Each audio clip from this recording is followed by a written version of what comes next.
Мы свидетели ежедневного насилия, преследования,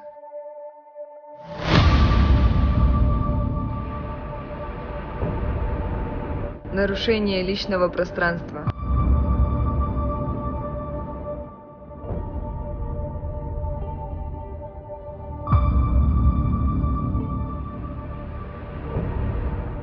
Физическое насилие, эмоциональное давление. Что ты ноешь? Знаете ли вы, к чему это приводит?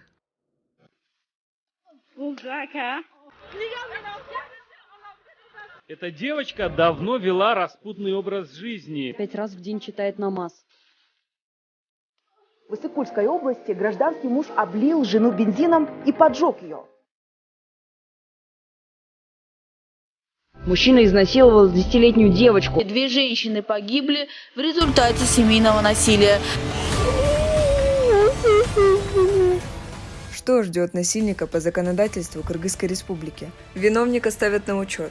Жертве выдают охранный ордер. Виновника привлекают к административной ответственности, выплачиванию штрафа, общественной деятельности. Около 90% жертв забирают заявление, так как не получают поддержки от МВД. Они сказали, это у вас бытовое, разберетесь сами. Многие говорят, это ваше внутреннее дело семейное, и мы тут не будем никак вмешиваться. Когда убьют, тогда приедем. Лишь 6% агрессоров привлекаются к уголовной ответственности. Много дел по статье «Умышленное причинение легкого вреда здоровью». Говоря о штрафах, многие жертвы понимали, что сами будут его оплачивать. Статистика жертв насилия.